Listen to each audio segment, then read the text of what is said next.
he would step across the line. Habitually. He's a habitual line stepper. You make me happy. Thank y'all for joining us on the Habitual Line Steppers podcast. I am Garrett Charles Langley Henson. And I am Terry Ricardo DeShazo, the second. What's up, man? Happy New Year, baby. New year. New us? Same us? We're back. We were back after a long hiatus. You Christmas could even break. call this a sabbatical. Even. Shit was like 3 weeks, man. You went to the moon. I went to Mexico. We both came back. You got some fresh artwork in the background there, my guy. Repping the pod. I like that. Yeah. I got some shit. We're good. New year, we got to show us off, bro. New goals. Once you guys finish donating on Spotify, we could afford to turn the light on it so you could actually see it in the background. Yeah. As soon as we get that donation out, flip the switch. I got the remote. I'm ready to go. I just need the money. Oh, you already bought the remote. We just need that donation money so we can cut the lights on. Yeah. I love it. Am I centered right now enough for you, Terry? Is this good? Nah, I just like it when you do the pod like this. You always do the pod in the top right corner of the video. I'm cool with it. Maradona's a GOAT. I get it. He's your boy. You got to show him off. Show him some short shorts. I like it. Go for it. Not only that, Terry, I think like whenever I drink, it's out the right side of my mouth. Like I'm extremely right-handed, right foot dominant. Anything I do is going to be on my right side. This left side is just here to support my right. Yeah, it's like my mistress, and this is my wife. You know what I mean? Like when I need to recharge and refuel, I go to my left. But hey, look, we already know what side is holding it down for me. The right side. Yeah, you're pretty right hand dominant. But look, it's a new year, new us. We're back. We got some new goals. A lot of shit has happened in the past 3 weeks too, man. Or was it 3 weeks since we've been gone? Damn near 2.5. Golly, that's crazy, bro. So what's been going on, man? I know the Hamlin shit happened. If you want to say something, you can say something. Go ahead. I mean, I feel like we have to start with that, right? That's the biggest news in all of sports. Yeah. Brought the NFL to a screeching halt. We didn't even know if there were going to be games played this weekend. In case you guys were living underneath a fucking rock, Damar Hamlin had a heart attack and died on the field and then was resuscitated in the Monday Night Football game against the Cincinnati Bengals against the Buffalo Bills. Yeah. They tried to resuscitate him for like 15 minutes on the field, man, with everybody standing around him. The commentators were praying live on air. It was the scariest scene that I've seen live in a football game since Ryan Shazier, broke his back and became a quadriplegic. Yeah, that one was tough. This one was just strange, man. Yeah, for me, it's like I want to give a shout out to the players and coaches first because they were the ones who decided we're not going to finish playing this game. Yeah. The NFL wanted them to come back on the field. Coach McDermott talked to Coach Taylor. He was like, I need to be in the hospital with my boy. Yeah. The captains got together. Josh Allen talked to Joe Burrow. They're like, we're not going back on the field, right? Yeah. Right. Okay. Which is the right thing to do, I think. Yeah. Because it's like, I don't know how you could be emotionally prepared to play a sport in which you're colliding and intending to hurt the person in front of you every single play after you just witnessed something like that. Yeah. And so I just thought it was a good day for humanity, for like people and life and, for morality to supersede the dollar and money and, all of the advertising revenue and all that shit. It was good to see people be people for once and look at the bigger picture. Yeah, and especially seeing this from the NFL, because they seem to be the most savage sports league that we have. Besides, of course, MMA and like boxing and shit like that. But organized team sport wise, the NFL is pretty savage, bro. I'm not gonna lie. Dude, I thought the NFL was gonna go in all the way savage. Like I thought they were gonna make them replay this game. I did not think that they were gonna avoid this game. Because they changed the Pro Bowl around, so it's like a fucking flag football, whatever the fuck. And so it's like, hey, you could just push the playoffs back 1 week, have these guys play again, and then we go back to regular life. But they didn't do that. They didn't try to squeeze every last cent, out of it and make that money back. They just took the L. They acted like human beings. And now we're going to move on. And some people are like, is this fair? Is it not fair? What about these other teams with winning percentage? And the Bills were about to have a first-round advantage in the playoffs, and it's not fair? Mm-hmm. Who gives a fuck? This dude died on the field and had to be brought back to life. And you guys are talking about winning percentage and tiebreakers. Like, the shit is not fair. Life is not fair. It's not going to be perfect. This is the best they're going to be able to get it. Yeah. But I think we're all just happy that he's like, he's writing. The first thing he asked them was like, who won the game? Yeah. And they're like, you did. You won life. Ain't no game. Nah, he straight up died. I mean, shit, he died for real. Like, I almost died like a couple times, but this man, he actually died and got what they call it? We talking about the ghost protocol or what? Nah. Talking about the drowning incidents too. I got like 3 incidents and meningitis too. I almost died when I was 2. But anyways, we're not even talking about the tapeworm. Continue. Hell nah. God must mold me alive for something. Anyways, keep talking this shit. Hey, look, with all due respect, you know, a lot of people that were talking about fantasy implications and all this other shit, man, you guys fucking suck. You know, curious minds, I get it. You want to know what the fuck's fantasy going on. Implications. People were talking about fantasy. People were talking about betting. They were like, yo, what are y'all like? Y'all gonna redo this game? What's going on here? Who cares, bro? We have to move on as a society and not worry about stupid shit that doesn't matter. You know what I'm saying? Like, I get people are going to be mad about little things, but in the grand scheme of life, if your life was on the line, you wouldn't want people worrying about that stupid ass shit. So it's time for you to kind of like grow a conscience and put yourself in his shoes and in his family's shoes and be a human being, bro. Have some compassion, because this dude literally died. Like, he's barely even alive now. He just started talking today, Friday. Monday dead, Friday talking. I mean, life is like that, dog. So you can't be really worrying about like stupid things like that. But I'm just happy they didn't continue and finish the game, because we've seen in other sports like people have horrific injuries or heart attacks or whatever, and they'll just go ahead and finish the game. Like we saw, what was it? Christian Eriksen. He had his heart attack in the middle of the game. They finished the game. Mm-hmm. You know what I mean? There was this dude who played in the NHL who had a heart attack in 2020, Jay Bouwmeester. He had a heart attack right there on the ice, finished the game, had to be taken to the hospital. You know, Ryan Shazier, paralyzed, couldn't move, everything like that, finished the game. So I'm happy that like we're finally starting to take a step back and realize, I think the pandemic helped people crystallize the importance of mental health. Yeah, I think so. Dealing with trauma and not just like compartmentalizing things and putting that over here and saying it'll be fine eventually. And I think because of that, a lot of people like were able to reflect and be like, you know what? Like, we're not gladiators. Like, we don't have to do this. Like, I just witnessed something that I'm probably going to get PTSD from, and, you know, think back at night when my friend died on the field and I watched another man's soul leave his body and come back.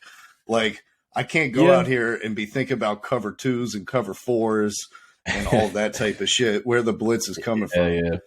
And I think it's a definite step forward. Yeah. And as far as like the game suspension, like I knew once they weren't going to play it like that night, I knew it was going to be done, because it's too hard to like push back those games like that. Like, they were ready for that during the pandemic, but once the pandemic was over, they don't really have like contingency plans as far as like games being postponed like that. Like, they moved the Bills game when it was weather related, but that was, I mean, did they play that same day? They just moved it to Detroit. So like, if you cancel the game, if the game already started and you got to stop it and suspend it, it's pretty much over. Like, I know the game itself was very important in the grand scheme of like the NFL standings and shit, but once it's done that day, it's done. Like, I understand why they needed to do that, and I'm sure people's money's got refunded and all that type of shit. So like, in that terms, it doesn't matter. But I think that like, if they did play though, don't you think they could have played? Like, they could have played, they would have been fine. It seemed like they were. Nah, I think it would have been like some Pro Bowl patty cake bullshit for the rest of the game. You think so? Yeah, because the reason is like all these other injuries that we talked about, like Reggie Lewis dying in practice, you know, in the NBA, or Danny Yarke in La Liga, you know. These weren't injuries that were caused by you hitting another guy right in his chest and stopping his heart. Like, you're just like, oh, that's unfortunate. Could have happened to anyone at any time, like blood clot, whatever the fuck. With this is like T. Higgins, like that's his friend. You know, they're from Pittsburgh, both of them. Like they grew up together, do off-season camps and shit like that. Like he's thinking like, did I just kill my friend? Yeah. You know, and everyone else, you know, you're going to have that same thing. So it's like, I don't know how you, and in football, you know, this, it's like, if you don't play full speed, you're going to get hurt. Yeah. Like, I mean, that's a lot of sports. I get, you're probably right. I don't know. I mean, I'm coming from a perspective like, and you too, like we played and like, I've seen some really fucking crazy shit, but you got to keep going. I mean, shit, when we had that 3v3 tournament, you had to go to the hospital with Haji when he broke his leg. I had to finish that shit out. It's like you're uneasy for a couple minutes, but you move on. But I think you're kind of right as far as the pandemic is kind of, you know, put into it. Like people have kind of changed internally and they're not as, I don't know, like quick to forget about things that happen like this. Like this shit was fucking traumatic to watch. Like even just watching it, because it was a huge game. Everyone's watching the game. When dude went down, and as soon as they brought the ambulance out, I was like, wow, dude, something's really bad is going on. So, do you think this is the worst sports injury you've ever seen? The worst sports injury I've ever seen? I think the aftermath, like seeing someone's leg break in person, like Paul George and like the dude from Louisville who broke his leg, jumping up and then coming down, his leg just shattered. Seeing that shit sometimes is a little more uneasy. When somebody actually dies, it's a little different. I don't know. I've dealt with a lot of death in my family, so it's different for me. So my perspective is different, but I think for me, leg breaks and shit are kind of worse. But this situation is different because he actually died. But you know, I mean, they're more gruesome looking. I would agree, but it's like when you know the pall falls over the crowd and 70,000 people realize they just witnessed a man die. Yeah, like that's a different feeling, and especially like what I'm also concerned about is like the overall impact this is going to have on football. And like people, there were millions of people who watched this and were like, yeah, I'm not letting my child play football. Like, maybe. And frankly, I'm disappointed LeBron hasn't been asked about this. I ain't gonna make no jokes. Look, all I can say is this. We can move on. I don't see why you would. Why would you play football? For what? I understand it's the easiest sport to get a scholarship in. So that's cool. But as far as playing pro NFL football, bro, no guaranteed contracts, they capping your shit. That's fucking ridiculous. Almost every other sport is guaranteed. So football is about to be like what boxing was in like the 50s and 60s, where it was like this is the only route out for the people in the most desperate of circumstances. And it's like everybody knew if you became a fighter, you were going to be giving up the rest of your life from 55 to 75, and that your head was going to be a bowl of scrambled eggs. And I feel like that's where this is going, is that everyone just recognizes like, hey, if you're not in a terribly desperate situation, you should probably play basketball or soccer or baseball or something like that. I think the sport is fine. I just think they do need to figure out the money situation sooner or later, because at some point the players got to make a stand for the money. Because like baseball players shouldn't be getting guaranteed shit. They don't even move, bro. They don't. Yeah. Most of those guys don't even run 2 miles in a game. And these dudes out here in football are like risking their actual life. So something's got to change. If it doesn't change there money wise, the sport's going to. The NFL is going to fight their hardest to keep it from changing, because it's like if they admit that, you know, it's proven that their repeated concussions cause, you know, traumatic brain injury, and you can eventually get CTE and everything like that. Yeah. Suddenly they're going to be getting lawsuits, and they're going to have to be doing payouts for like 50 years of veteran players who retired from the NFL. Like they're going to do everything they can to deny this shit. You know, you saw they already try to like discredit the doctor from the Will Smith concussion movie and block them from doing research about like linking concussions to football. They threw billions of dollars trying to prevent research from happening. Like, they're not going to protect the players or give them guaranteed contracts or take the long view of what will be beneficial to the league in 20 years. They're thinking about what benefits the league in 2023. Yeah, I don't know. I wish I played football longer and I can understand, like, I know it's such a brutal sport. I'm sure the brotherhood is like strong. Like the bond between all the players is like really strong. So they don't want to, I don't know, be too outlandish and crazy with like unifying and try to get their money. But they have to. They got to do something because baseball, basketball, even soccer, like they're getting paid, guaranteed. Baseball doesn't even have a fucking salary cap, bruh. Like football's got to do something. Like it shouldn't be even a conversation that Lamar Jackson should get $250 million. Like he should just get that shit and you can move on. The NFL makes the most money of all the leagues. So something's got to give, bruh. Something's got to give. Will you let your son play football? No. I don't let my son play football. I played football. My dad played football. I'm not going to let my son play football. There's no reason. It's like, I got you. Well, first of all, look at my frame. Like, you're not going to the NFL. Let's be real. So what are you going to do getting 4 concussions in high school for? I can't see your frame, but explain to the people the size of you. Terry, when we went to Mexico, I'll have to send you this picture. Yeah. I have a picture where I'm sitting on the dock, you know what I mean? And I'm trying to get comfortable. My back hurts, you know what I mean? There's no back support on the dock. Yeah. And so I'm sitting back there like with my hands back, you know, behind my chest, everything like that. Yeah. And T took a picture of me. I'm sucking my stomach in so I don't look fat for the picture. Terry, my arm appears to be 1 foot long in this picture. It looks like I'm a motorcycle being stood up by a kickstand. I really look like a fucking midget, dude. And my arm is like this size compared to the whole rest of my body. It looks like a walrus's flipper as he's trying to push his way onto the beach. You better hope T's got better genetics than you do, because your boy is about to be short with short arms. I could take one look at her and tell you that she does. But yeah, man, I don't know. Yeah, I'm just prayers to Damar. That's all. You know, nothing else matters. That's all. We just, be all right. Like, we don't give a fuck about football anymore, dude. Like, just be a person and be able to play with your kids and remember things that happened to you and have a normal life is what I hope for Damar. Yeah. Hey, wait. If this was Aaron Rodgers, would they stop the game? Oh, I'm just playing. Let me stop. I ain't gonna do it. I ain't gonna do it. But yeah, just if this was Aaron Rodgers, he would have. They would have just continued with his soul and would have put him back in somebody else's body. Ayahuasca Aaron would have levitated above the ground. He would have just floated over to the long snapper and went. Next thing you know, number 55 is starting at quarterback for the Green Bay Packers. Ayahuasca Rodgers, bro. Shout out to A-Rod. That was a cheap dig. My bad. Cheap dig. In a nice transition from ayahuasca, Native American coach Ron Rivera. Oh, never mind. He's Mexican. They probably still smoke that shit, though. Probably. He decided to start Carson Wentz over Taylor Heineke for their pivotal Week 17 game against, I don't even know who the fuck they were playing. Despite Carson Wentz. Eagles? Sure. I have no idea. Who knows? Sure. We'll say the Eagles.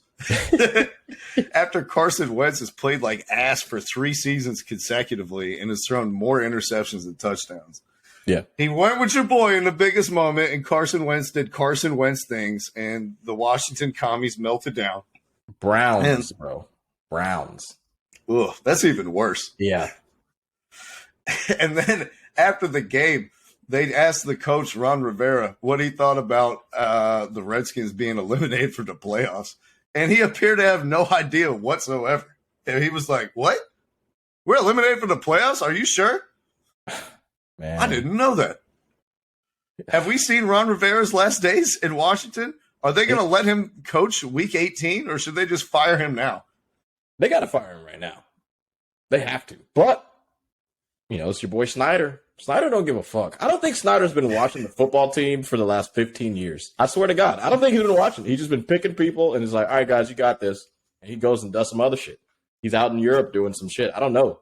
You can tell by the monument they made to Sean Taylor that had Reebok cleats, Adidas shorts, Nike shirt, and a helmet from the 1960s. Bro, that shit was not even a statue. That wasn't even a mural. That was so disrespectful to Sean Taylor and his family and his existence.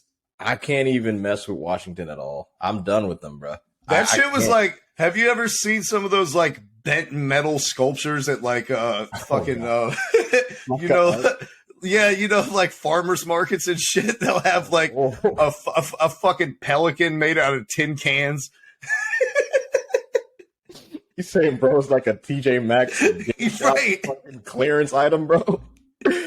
Oh hell, It was terrible. But clearly, to your point, Daniel Snyder doesn't give a fuck. Ron Rivera will probably be back next season. bro. I don't see how. He ain't gonna make the playoffs anymore, bro. How are they gonna make the playoffs if the Giants are good now? You got the Cowboys, Eagles, and Giants good. You think the fucking Commanders are gonna be in the playoffs? Never. They're never gonna make the playoffs. Just get rid of everybody. It's done. Did anyone tell Ron Rivera that they added an extra week and that he has to coach again this weekend? Hey, yo. Did anybody give him the memo for that one?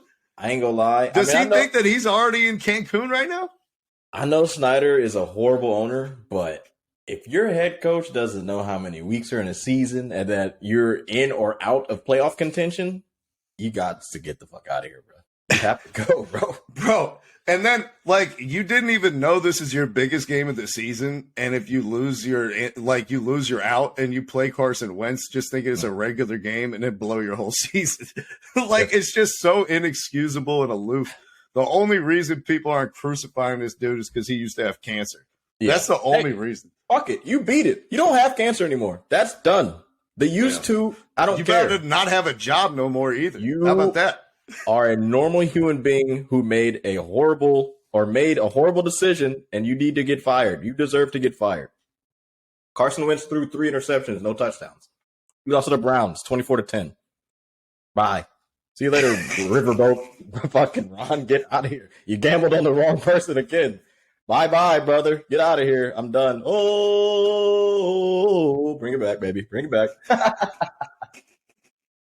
See you later. Man. He's out. I'm done with him. I'm out. You got anything else to say? I can't with this guy. I think Ron Rivera should be an actor. I think he should just give up being a coach and he should just get into like making Hollywood movies. I think he could. He's got a face of a good villain, doesn't he? Yeah. No, I think he could jump right into movies. It just astounds the shit out of me that like these dudes get paid millions of dollars, bro. Like people that can be this dumb can get that much money, and I'm just like, bro, I can't believe it. I can't fucking believe it. It is what it is. Tell me you wouldn't like watch a Face Off remake starring Quinn Snyder and Ron Rivera. I probably would, bro. I probably would. Over under, how many games is he coaching next year? 1.5? 0? Half a game? Zero. I'll take the under on 0. Off season. I think they already cleaned out his cubicle. He's got to go, bro. Let him finish this game, give him his check, and be like, all right, man, you're done. I don't know how many is this the last year of his contract or something? What's going on with him? I don't know shit about his contract. Yeah, if he has more years left, he's not going anywhere. Daniel Snyder's like, they're going to make me sell this team. I'm not giving him a new fucking contract to coach. Are you kidding me? We'll go fucking 0-21. Yeah, he let me see. What do you got left on his shit? Ooh. Hey, Terry. Yeah. Speaking of going 0-21, the Bears have a chance at the number 1 pick in the draft. You guys already have your quarterback in Justin Fields. I'm thinking you guys could do like a RG3-esque ransom for this type of thing. Get somebody, enticed up enough. They think enough about Bryce Young. They think enough about CJ Stroud. Come on up to the number 2 pick. Come on up to the number 1 pick. Come give us a fucking haul where we can rebuild our whole team. What do you think about the Bears' prospects for getting the top pick? And how badly are you rooting against Chicago this Sunday? Man. I'm rooting pretty hard against my boys. I'm not gonna lie. I'm gonna need for them to lose because there's a lot of ineptitude in the NFL. So we got that number 1 pick, even though I don't think there's like this number 1 stud out there, but somebody just wants that pick. Somebody just give it to the Browns or give it to somebody. Somebody wants that shit. And we got what you need, baby. Just lose this game. We'd be good to go. I can't believe we were this bad. But like I said before, when we were watching the games earlier, you were like, isn't it fun watching Justin Fields lose? I was like, nah, we could have made the playoffs. Now it's fun that I know we're not going to fucking win any games. It's cool. And now I'm rooting hard against my boy Fields. You know what? Sit him. Don't even let him play. Start. Who's behind him? I forget who's behind his ass. It's not Foles anymore because he's in fucking Indianapolis. I don't know. Whoever's behind him, start him. Andy Dalton's in New Orleans. I don't even know who backup is. fuck it. Whoever it is, start his ass, put him in, lose the game. Let's go home with our full bellies, get a haul for this number 1 pick. And we can look good coming in. Replace Roquan Smith. Get somebody. We need linebackers, cornerbacks, safeties. We need a lineman. We need a lot of shit. Shit is setting up pretty nicely for you guys. You have the second most amount of cap space going into the next offseason. Yep. If you trade this number 1 pick or number 2 pick, you could get like 3 fucking firsts, multiple seconds, all that shit, like a king's ransom. Rebuild your entire team with young weapons around Justin Fields. Like suddenly the future is very bright in Chicago after, being a Midland team and living in overcast weather for quite some time. Sun is peeking out of the clouds, Terry. You must be very excited, man. I'm happy for you. I am. Plus, even if we played full on, we're not beating the Vikings anyways. So I'm not even worried about it. We're going to lose the game. Like, the Vikings are going to kick our ass. I'm cool with it. Keep it moving. Chicago. And another game in the NFC North, the Detroit Lions are traveling up to Lambeau Field to take on the Green Bay Packers in what is essentially a play-in game. Shout out to the NBA for the playoffs. Yep. Whoever wins is going to be in. Terry, do you think that the Lions finally break the streak and make the playoffs, that they have what it takes to go up there in Green Bay and take that man, Aaron Rodgers, down a peg? Man, I really wish that they would. Like, this is like a inside joke for us, but this is like a Charlie Wilson-esque comeback. Like, the Lions were down and out, and they just fought their way back. But that man, Aaron Rodgers, is hot, bro. And you don't want to see an on-fire Aaron Rodgers out there on that field, dude. Especially with the Lions defense. Like, it's playing better, but they're still not that good, So I'm worried about Detroit. I don't think it's going to be a blowout. I think it's going to be a good game, but Aaron Rodgers at home, at Lambeau, dog, I just don't see it. I want Detroit to win. Dan Campbell, to me, still is probably not a great coach, but Aaron Rodgers. The guys love him, but the guys just love him. Yeah. He's doing up downs with the guys. They really love him. Right. He's a good motivator of men, but this isn't the NBA, dog. You ain't Phil Jackson. Like, we actually need you to do some coaching shit. You can't just be out there. You know what I'm saying? Like, there's a lot of X's and O's that need to be executed. So I don't know. Hopefully they do something. Break the skin. I want to see it. Yeah, I want to see it too. It's going to be a tough task because Green Bay's defense has gotten it together after looking like straight horseshit for the first half of the season. Big addition for them is Devondre Campbell, former Falcon, all-pro linebacker for the Packers, making his return and playing at the same all-pro level that he was previously. Now it's like Jair Alexander and some of those other guys get to take more risks, you know what I mean? Get to play a little looser. And in a kind of unheralded move, Devondre Campbell became an all-pro linebacker because he couldn't fucking see and was wearing glasses while he played football for the Falcons, and then got LASIK eye surgery and then became one of the best linebackers of the NFL. It's comical. For the Lions, you got to do the Atlanta Falcons formula if you want to win this game. You got to make this shit ugly. You got to take up a ton of clock time running the ball. 3 yards in a cloud of dust. No turnovers from Jared Goff. No fucking fumbles. And you got to just make this an ugly one-possession game, and you never know what's going to happen in the last 2 minutes. Because if they go out here and try to get in a shootout with Aaron Rodgers, it's like I guarantee Green Bay is going to be running the other way into the end zone with one of these interceptions. Yeah, after seeing Jair absolutely shackle your boy Jefferson, I don't know, man. I just think the Packers are too much for Detroit. Like, I love Detroit and what they've done this year. Jamal Williams, Swift came back from injury. Goff kind of, coming back from the dead.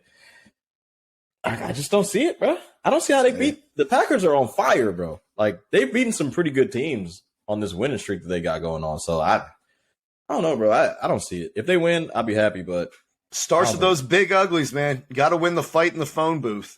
If Detroit's offensive line can put their stamp on the game and be the dominant unit, then they'll win this game. But if it's a wash and they can't get the running game going, Detroit is going to be in fucking trouble.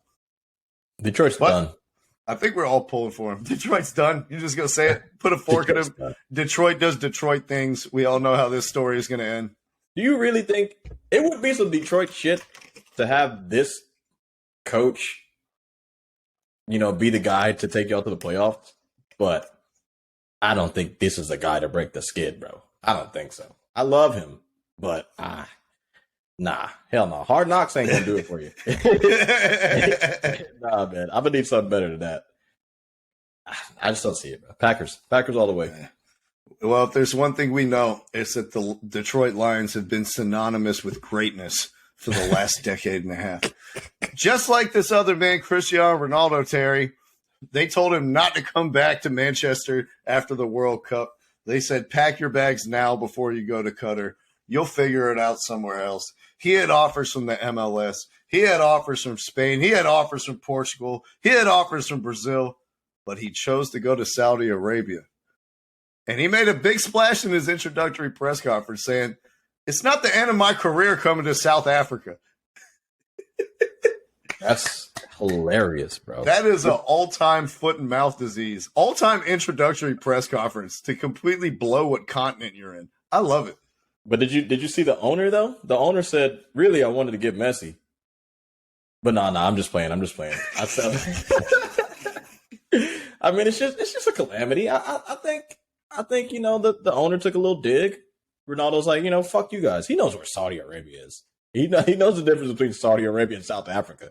He was like, oh, you gonna do that? All right. A couple days later, I'm gonna do this. Fuck you guys. I'll tell you what, if you don't, you're gonna learn today. Nah, that's facts. What do you think about this little fall of grace from Rita Boy Ronaldo? I personally don't think it's that big of a deal. Like, honestly, he just superseded his career, and that's what he chose to do. So he's taking the big bag. Like he could have gone to any other school. He'd be like, yeah, I'll still be a piece of shit, but like you guys are gonna pay me $20 million, and I'll play for some mediocre Champions League team and keep my career moving. But he said, fuck it, give me $75 million, take me to Saudi Arabia. I'm out of here. See you later, deuces. Good career, top 5 player of all time, most likely. He's good. I think he's fine. It reminds me, didn't Samuel Eto'o do this? A lot of dudes do this. Iniesta's playing in Japan, making $20 million a year. Like, there's a lot of people who are doing this shit, bro. It's not just I think Eto'o went to Saudi Arabia for a big bag back when he was still good. I think he was the last dude to do it like that. But that's the thing, though. Do you think Ronaldo is still, like, at the caliber of what we think he is? That's the question. I mean, I don't know what other people think his caliber is, but how good do you think he is? How good do you think Ronaldo is? Is he still top 20 in the world? I mean, he's not a 50 cal anymore, but he's not a 22 either. Is he top 20 in the world, bro? Is he top 30? No. He's got the ego of the best. He's top 100. I mean, that's not even a question. I'm saying 50, 40, 30. Where's he at? Nah, 75. He's Dwight Howard. He's 76. God, the hate. You got to get that hate out your heart, dog. Listen, man. There's not another player in the top 75 who's played in Saudi Arabia. So I rest my case. I don't know. I feel like it's got to be a couple guys that are like stealing money from China or Japan or something. Saudi Arabia. There's a couple that. If you were that good, you wouldn't be there. Like Oscar, if you were that good, you'd be in the Premier League. Hulk, fucking all these other guys. Iniesta is 75 years old. He's still the best player in the Japan League. Japan, baby. I don't know, man. I don't know. Are you gonna watch? Are you gonna watch any of his games for the Saudi team? It's gonna be too hard. I'm not paying for another subscription. It's I done. like him. I don't love him. He's not my favorite player. Like I like bro, but I'm sure they're gonna find some TV package for people to watch him. Like people love this dude. This dude is like, who is he? He's like fucking LeBron. I think he's like literally LeBron James. He's like probably a top 5 player. Career's kind of going into slumpers. But this is like if LeBron went to fucking China. He said, I'm going to just take $100 million. I'm going to play in fucking China. Not even, because LeBron is averaging 36 points a game since Anthony Davis went out with his injury. I mean, Ronaldo scored like 20 goals last year. Not this season, but last year he still scored 20 goals in all comps. If I want to watch what Ronaldo is doing in the Saudi League, I could just watch Holland tapes from when he was 11 years old.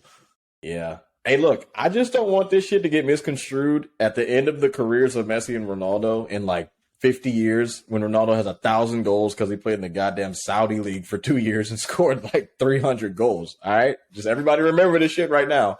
He fell from grace. They didn't even start him in the World Cup. Bro, what if he doesn't even ball? Like, what if he's just like good?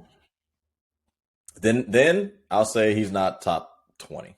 I still think he's a top 50 player. If you want to say no, I got to see if he's not scoring 30 goals a game or 30 goals a game, 30 goals a season for the Saudi League. If he's scoring 15, I'll give it to you. He's done.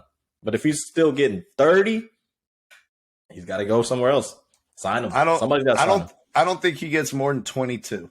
That's my guess. That's the upper limit for me. All right. I'm going to look at the leading scorer right now in the Saudi Arabia League, or at least last year. Saudi Pro League. What's his name? I want to hear you pronounce it. And don't cop out and just call him Al. Okay? Oh, yeah. No Alberts accepted. All right, hold on. Let me see. We got that's it. So far just this season, 9 goals is the goal scoring leader. But last year, the top goal scorer was, I'm not going to say any names. I don't want to be racist. I know that should be crazy. 27 goals. It looks like an African dude. Yeah. Odion Ugalo.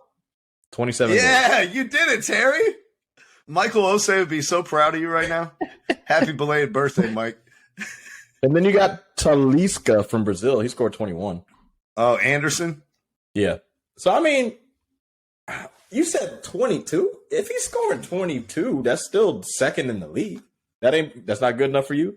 I mean, is that worth $150 million a season? Like, come on now. Messi going to PSG, he wasn't the top goal scorer. Is that good enough for you?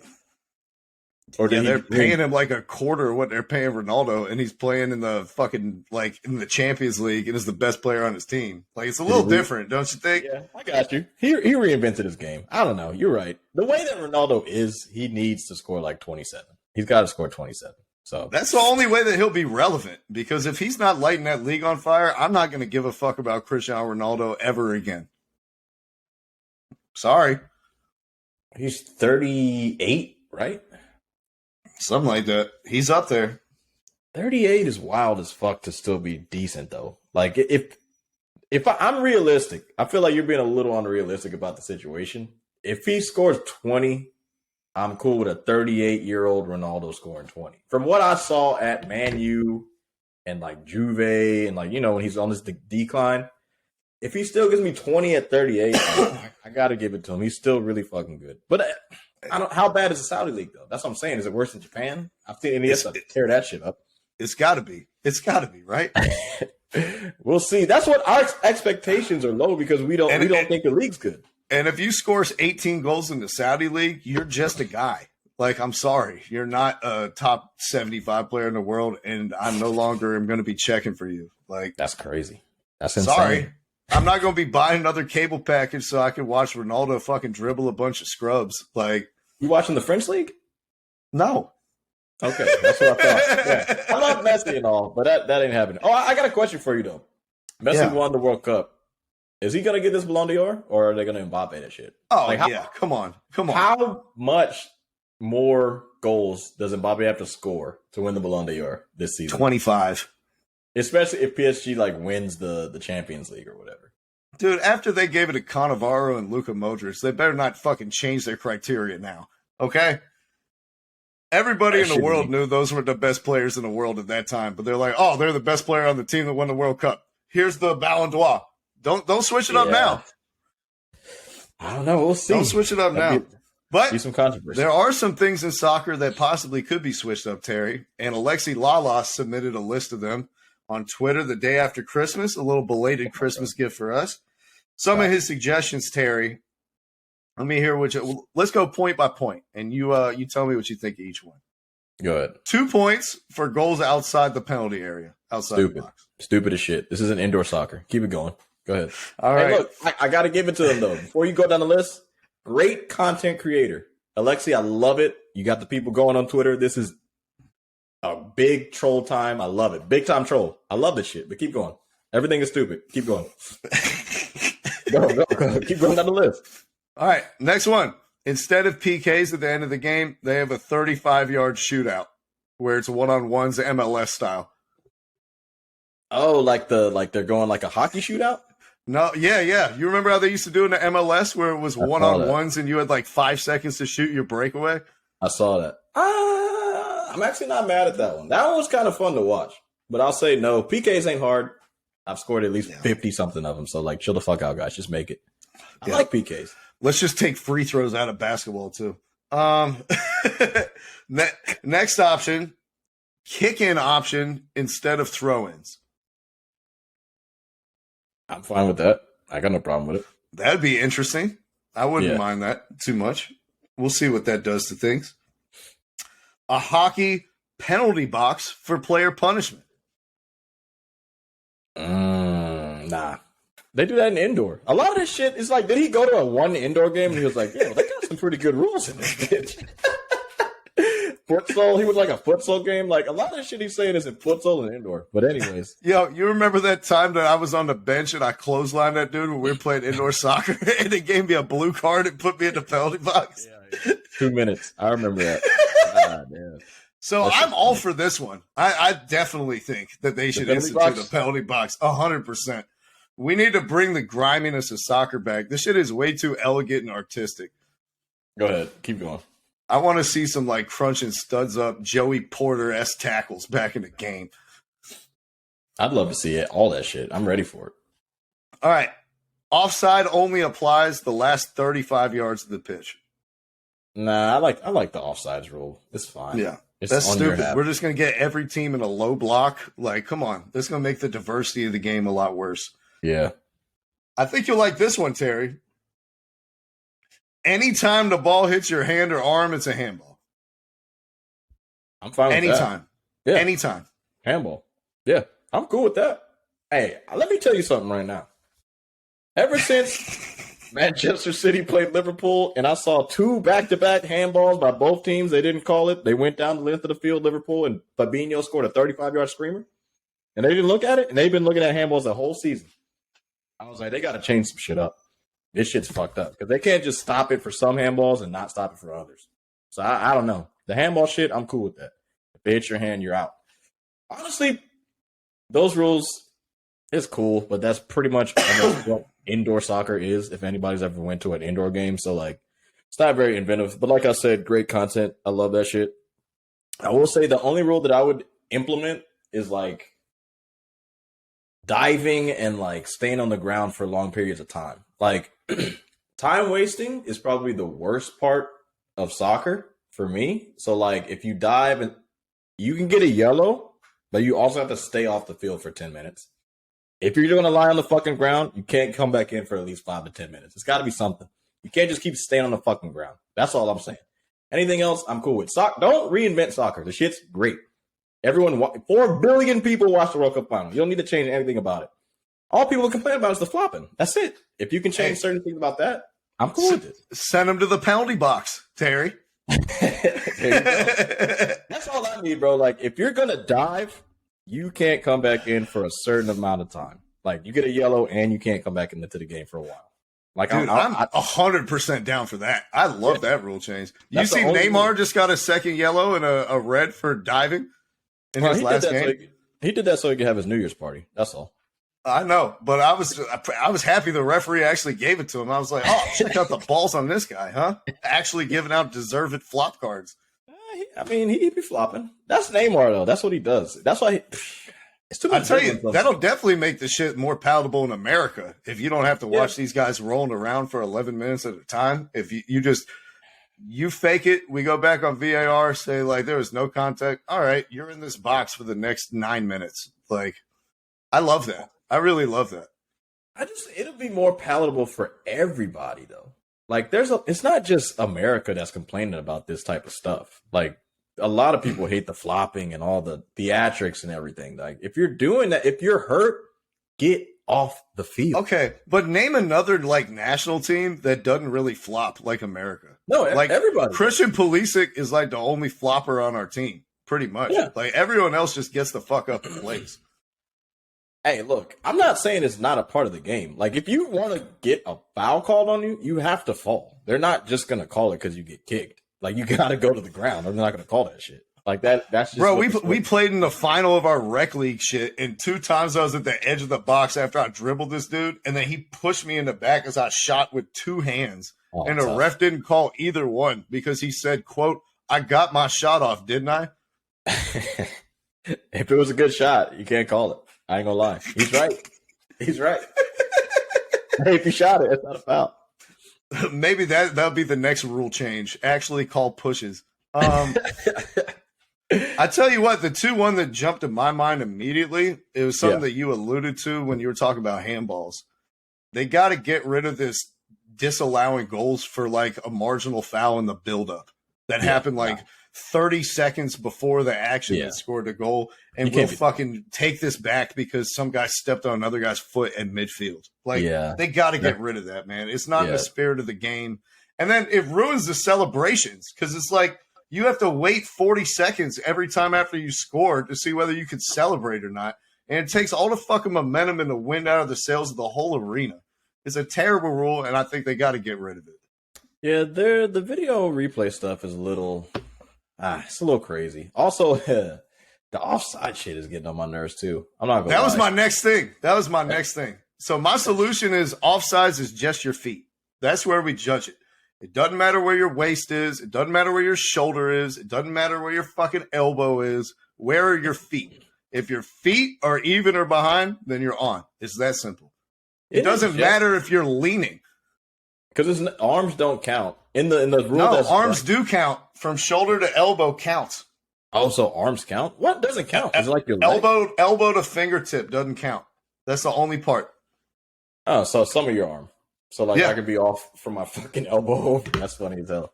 I don't know, man. It just be too crazy sometimes, bro. Like you got a fucking slow motion replay. If they're off, call it. If they're not, okay. Like if I'm even as shit and my fucking fingernails off, come on, bro. Pixels is crazy. Like, that's what I'm saying, man. Let's go back to feet. We've overcomplicated this. Let's just go back to feet. If your feet are on, you're on. Like it's too much. It's insane. Whatever. I'm just glad the game is back. You know, I couldn't watch the World Cup. Just too much bullshit going on. Apparently, humanity didn't give a flying fuck. So I'm in the minority on that one. But I'm just glad I get to see the best player in the world play again for Man City. Haaland's back. Soccer's back. I like these rule changes, though. Keep them coming. I want to see some more stupid, goofy shit. Some of that shit wasn't bad. Well, but Terry, if you're looking out for stupid, goofy shit, don't hold your breath. Because even though the World Cup wasn't very big in your household, there was one household in which it was on all the time and was the subject of much controversy. Giovanni Reyna's household with his dad, Claudio, and his mom, whose name I forget. We heard reports from Mrs. Reyna. Who was it during the World Cup that was like, I talked to Claudio and he's inconsolable about how Greg is treating his son? I don't know. I'm not sure. Oh, it was Eric Winalda. It was Eric Winalda. Oh, was it? It wasn't Grant Wall, right? No, it was Eric Winalda who played with him back then. And he was like, he's absolutely inconsolable. He's super distressed, all this other stuff. He doesn't understand. He's like applying internal pressure. And then it came out like 5 days later. He was like, oh, actually, Claudio didn't say any of those things. That's just what I assumed how he was feeling. Blah, blah, blah, blah, blah, blah, blah. Fast forward to Gio Reyna playing less than 60 minutes in the entire World Cup. The coach hangs him out to dry at a leadership press conference not a week after the tournament ended. He thought it was off the record. It was obviously not because you're speaking in front of thousands of people, you fucking dum-dum. Yeah. And he totally put all the stuff that was behind the scenes on Front Street for everybody to see, hung Gio out to dry, made himself look very bad. But that wasn't the end of this story, Terry. 3 days ago, the U.S. Soccer announced that they launched an investigation into Greg Berhalter, stemming from an incident that occurred 32 years ago in 1991. In which 18-year-old Greg Berhalter and his now wife, who was his girlfriend at the time, and Claudio Reyna and his wife were all leaving a bar. Berhalter and his girl got in an argument. Shit got physical, and he kicked her in the back of the legs. They broke up after that for 7 months, and he got counseling. He turned his life around, his perception of things. He realized that was a haunting mistake that he could never make again. rectified things with his girl. They've been married for 25 years and have 4 children, Terry. Yeah. And to get her son more playing time, she dug up dirt, Gio Reyna's mom, and took it to the president of the USSF, Ernie Stewart, and tried to blackmail the coach for something that he did over 3 decades ago. Terry, if this isn't the embodiment of everything that is wrong with American soccer culture and soccer moms and parents undermining coaches so that their kids can get playing time and the toxic culture that we see all the way from the youth level now to the national team, then I don't know what is. Nah, this is exactly why our shit is just completely wrong around here, man. Too much drama, too much reality TV, dog. Like, if your son ain't playing, just let him not play. But this shit probably worked when they were younger. I'm not just going to blame the mom. I heard the dad was doing shit too. I've heard reports from both sides. So I'm not just going to give it to Mrs. Reyna.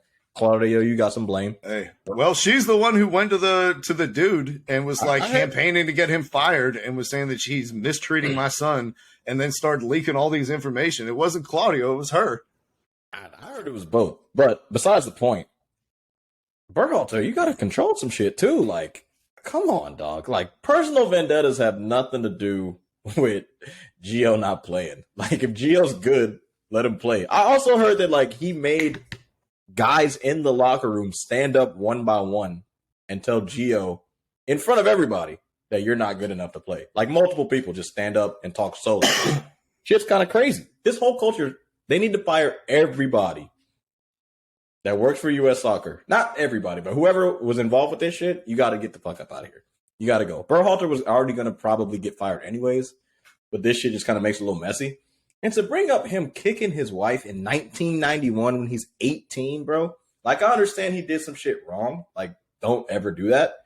But if you're a fucking child, like, let the dude get away with one fucking thing. They are married now. They've been married for years. He got counseling. They broke up. It's not like they stayed together in the toxic relationship. They both talked about it, and they are cool with it in their private lives. So to bring that up, it's foul, bro. It's absolutely foul. It's beyond foul. And it's like, these are families that have been very close for decades. Yeah. Like, Berhalter and Reyna were like the best of friends, you know, growing up and everything like that. Reyna's wife and Berhalter's wife are college roommates at UNC. Like, they were fucking thick as thieves, man. And like, this is a 2-decade-long friendship that has fractured and they turn on each other. And politics, bro. Like, yeah, one thing that that was revealed to me, I won't tell the source, but it is a credible source who played with Berhalter and played with the Claudio Reyna and knows both of their families. The Reynas had their oldest son die when he was like 12 or 14. Mm-hmm. And so like, they're especially protective about Gio and like have that, you know, protection bubble, anything, they have his back and they'll be in his corner for it. So you could see how they went over and above doing this. But if I've been friends with you for 20 years, I'm not going to try to ruin your life because you didn't play my son in a soccer game.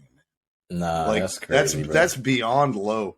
It's beyond low, man. It's not a friend. They're not friends of you. That's just kind of fucked up. But I'm telling y'all, and you know this shit because you're still coaching now.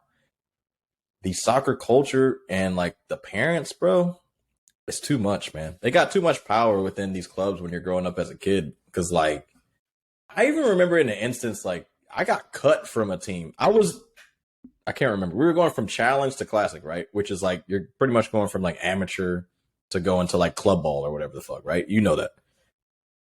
I was the only dude that the coach promoted out of 150 dudes. 3 years later, I got cut from the team. Me and Trey were the only black people. They cut Trey the year before me, and then I got cut after that.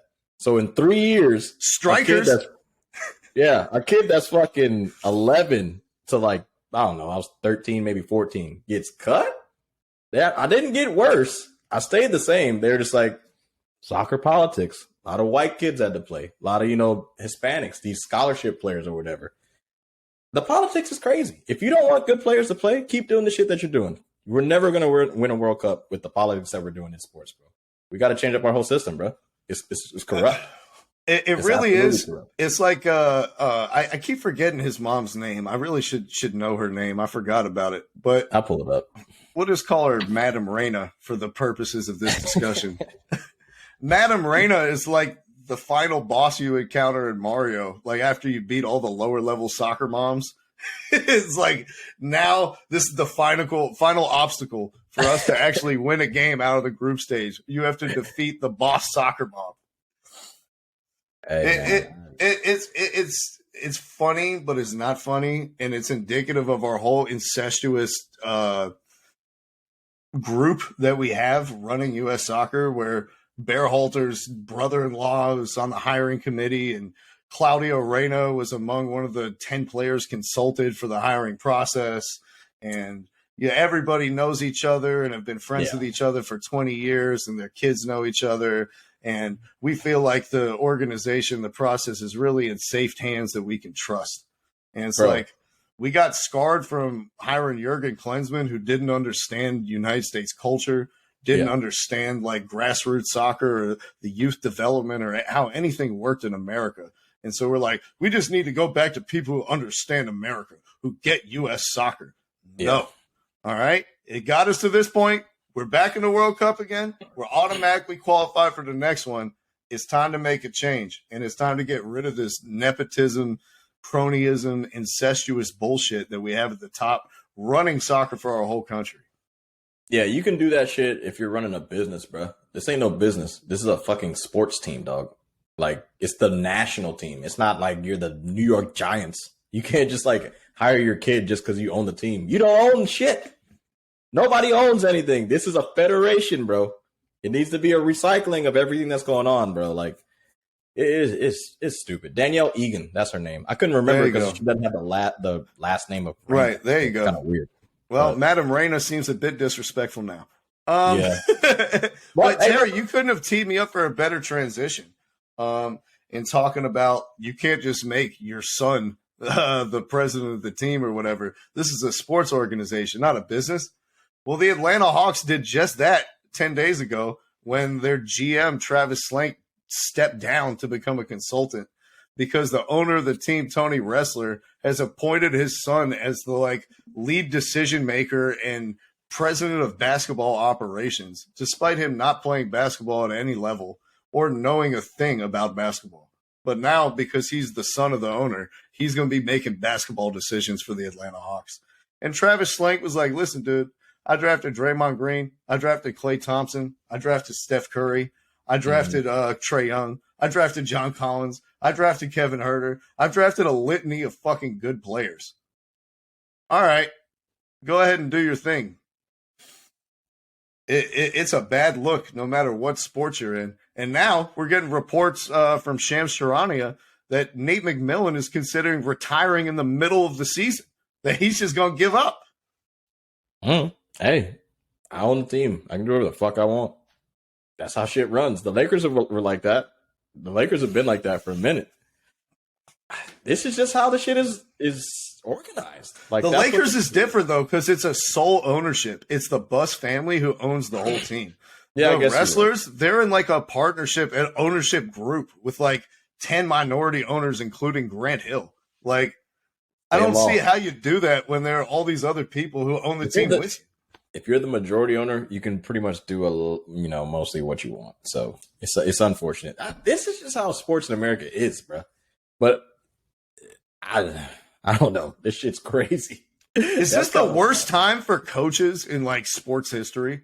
Like with player empowerment era, like the fans are more plugged in and have a more vocal voice that's considered more than ever on social media and whatnot. Yeah. Like, we already talked about the culture of the parents, you know what I mean? Whether it's Trae Young's dad applying pressure in Atlanta or Ja Morant's dad in Memphis or Gio Reyna's parents for the U.S. national team. Has there ever been a worse time to be a coach of a sports team? I don't know. The right coaches still are doing it well. If you're just coming in kind of fresh, wide-eyed, and you don't really know what's going on behind the scenes. Steve Nash. I get my flowers, bro. Can I get my flowers on Steve Nash? Thank you, bro. I told you he was a shit fucking coach. Get out of here, bro. And with that being said, you were right. The only thing is I got you dandelions, but continue. Like their winning streak is a bunch of shitty teams, but besides the point, it still is hard to win a bunch of games. Anyways, I got nothing else to talk about, man.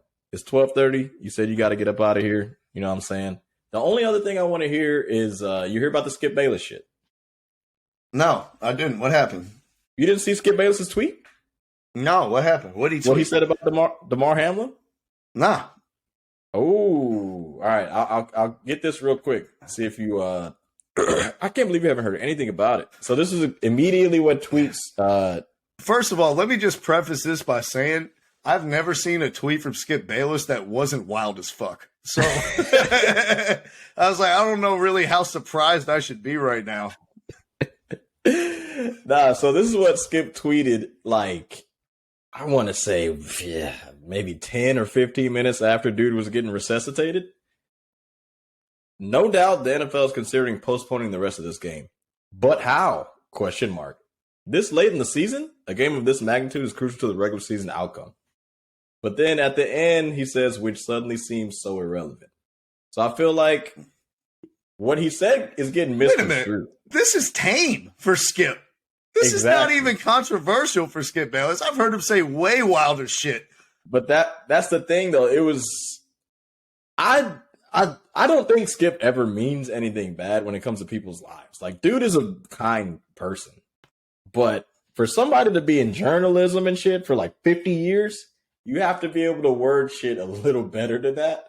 So yeah. I think that's where, like, you know how shit you can just get misconstrued when you read stuff, because everyone's not like, they don't read everything the same. They don't understand it the same. So when I first saw it, I was like, this dude's wild. But the next tweet, he apologized. He never does. He never fucking apologizes. But I don't know. Everybody's like, yo, what the fuck is wrong with this dude? Man, Skip is old, dude. Skip is fucking old. And what do old people always say? Oh, this new generation is so soft. I can't believe how soft this young generation is. When I was a kid, we used to do this and that, and we'd have open heart surgery in the middle of the woods while we were getting butt fucked by our priest. And you didn't see us complaining. He's going to this from the like frame of mind, like those fucking 70s and 80s Cowboys teams and shit like that. It was like, dude, if fucking Larry Allen had a heart attack in the field, Charles Haley would step over his body like Allen Iverson and then go sack the quarterback. Like, so like the thing is, he got shit for that, like a lot of shit. Like that tweet got 108,000 comments on it and like 99,000 likes. No other tweet of his has probably got more than 20. Like that shit went crazy. Plus, Shannon Sharp didn't come on the show that Tuesday. He was like, nah, I'm good. Didn't come on. The first thing he says, I think the following Wednesday when he comes on, because Skip did the show by himself. Like FS1 has a lot of fucking people on the staff. They didn't even get Rob Parker or somebody like that. They got nobody else to do any of the other segments because they talked about Hamlin for like an hour, but they still did LeBron. They did Donovan Mitchell scoring 70. They didn't bring anybody else on the shit. I now want to watch the show just to see Skip turn into Colin Coward for 4 hours. You gotta watch it. I like Skip, bro, but I ain't gonna lie. I just know he's a wordsmith. He can word shit better than that. I unfollowed my bro and I stopped recording Undisputed. Bro's got to get the fuck up out of here. I can't fuck with that shit. He's thinking about the wrong shit at the wrong time, bro. Plus, he's a dumbass anyways. He's fucking old, man. Skip has covered the NFL for 1 billion years, and they never once have had a game where they just canceled. His whole life, he's like, I've watched thousands and thousands of football games where horrible things happen, and they never canceled a game. So in his mind, he's like, how is it even possible for them to cancel a game? NFL doesn't cancel games. I get it. And I'm telling you, he was apologetic and all that shit. But what made it worse was like when he got on the show, when Shannon got on the show that Wednesday, probably, I mean, like Skip has said some foul ass shit to him, but like that interaction for about 40 seconds, you were just like, all right, these dudes, like, they're beefing hard as fuck over this shit. Because Shannon didn't get on the show because of Skip's tweet. He was just like, I don't feel like talking about this Hamlin shit. Like, I know this kid. I just am uncomfortable getting on it. He gets on it. He's like, Skip, I want you to, like, you know, take the tweet down. And he's giving us a soliloquy for like a minute. Skip interrupts him in the middle of the Hamlin, like, I feel bad for you shit. He still interrupted Shannon. He said, I'm not taking it down. We aren't even supposed to be talking about this. Like, I don't know what's going on here with this show. Like, I'm not taking my tweet down. I'm not apologizing. I'm not doing anything. And I was just like, you already apologized. Like, what the fuck? He had to double down. He had to triple down. That's what he does. I'm just like, all right, bro. I can't do it. I love you, bro, but he's got to get the fuck out of here. He's done. You got to pick one. Either double down or apologize. You can't apologize, then double down. He did both, but he was like, I'm not taking the tweet down. I'm not apologizing. I'm not doing none of that. I'm out. Like, I don't know what you're talking about. Shannon. Hey, you know what? If you have two quarterbacks, you have none. Skip. You got to choose which direction you're going to go in, buddy. Oh, man. Man, that's wild, though. I got to tune in and watch that episode. I'd love to see, like, Skip just monologue for 4 hours, like Colin Cowherd, arguing with himself, setting up Shannon's argument. Now, I know LeBron has scored more points than everybody else, blah, blah, blah, blah. Yeah, but he's also taking more games in the free throw percentage. And, like, I just want to see it happen. I ain't going to lie. It was probably. And then at the end of the show, fucking Chris Broussard just comes in and hits him in the back of the head with a 2x4. Nah, I'm not going to lie to you, though, bro. That was probably the nicest I've ever heard him talk about LeBron in my whole entire life. I was like, this is the nicest he's ever talked about LeBron. Because LeBron, I think, scored like 47 on Charlotte or whatever. He was talking about that. He was like, yeah, it was unbelievable, blah, blah. I was like, wow. The whole show, it was weird as fuck. I don't know. Yep. Then Jason Whitlock came out in whiteface. Whitlock talked about it, but he was like, oh, look at them. They're making money about Hamlin. They're getting away from the issue. I'm like, yo, this dude is always on some stupid shit, bro. I love this motherfucker, though. He's funny as shit. He's funny as hell, bro. Whitlock, I know he's like probably the most controversial person in sports, but his Twitter is fire. His show on YouTube, absolute flames. Every time he talks, I'm like, this dude is wrong, but this shit is entertaining as fuck. Every single time. Hopefully he keeps his third eye open to learn about saturated fats so that he can continue to make this show for the next decade or so. Yeah, man. Hey, that's it. That's a wrap, man. We'll be back Tuesday with Kicking It with the HLS pod. We'll catch up on the NFL playoff preview. We'll know all the seedings, who made it, who's in, who's not. We'll talk some NBA, maybe do some MVP type of stuff. We've witnessed a scoring explosion this season, unlike anything we've ever seen before. Yep. So we're definitely going to talk some NBA ball as well. Probably chill out on soccer for a bit. You know what I mean? Yeah, kind of getting back into the swing, so not much to talk about. We'll get back at it when the Champions League comes back. But until then, check out the website. Make sure you hit that subscribe button. Drop us a like. We'll see you guys on Tuesday. Yeah, man. Happy New Year, everybody. Peace. Thank you for listening to our podcast this evening. Thank you. You're far too kind.